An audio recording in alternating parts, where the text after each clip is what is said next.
All right, connecting this up, I'm going to show you a trick on how to connect this up, because the guys put it nice and tight to the gutter. Okay, this is one of the ways you can connect up a downpipe. So you can see in the top there's nothing there.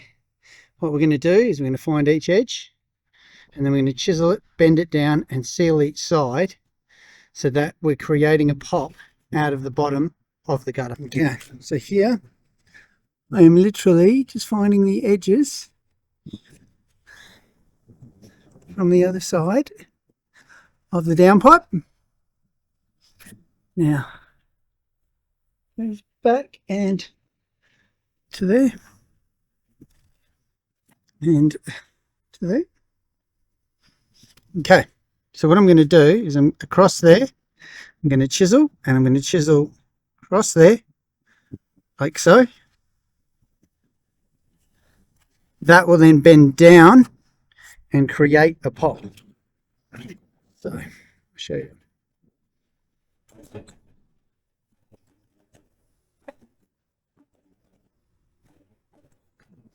Best way to do it is actually do these first.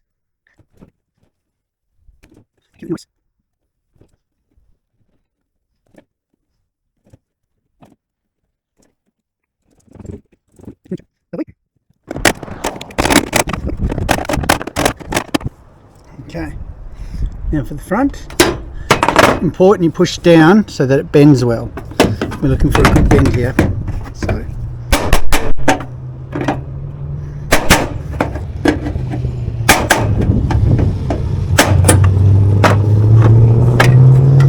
push it down. Lots of small bends. A bit more of that, I think.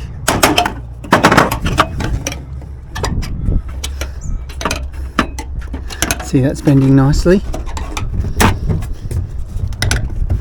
See, keep bending.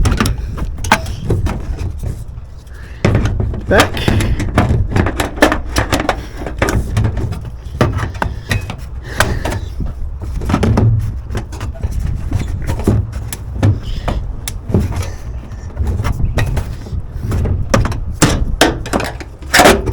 Usually I have my long screwdriver on, so it's a bit easier. But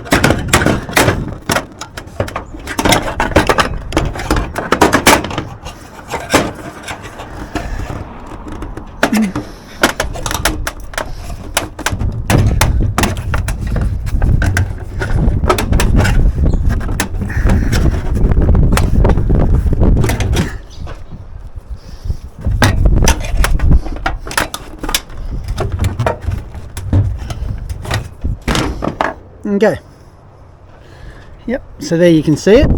Now what I will do is I will put a rivet right there so this doesn't slide down. I'm not all that concerned because I haven't moved it, but I'll put a rivet there anyway, and I'll paint it so that it stays really well connected to the gutter. Okay, so there you have the rivet at the front holding it, and I'll spin him around so you can see him. He's right there, and that'll stop it all from moving. So now what we're going to do is seal these down below the edges of that, so that all the water falls into that downpipe.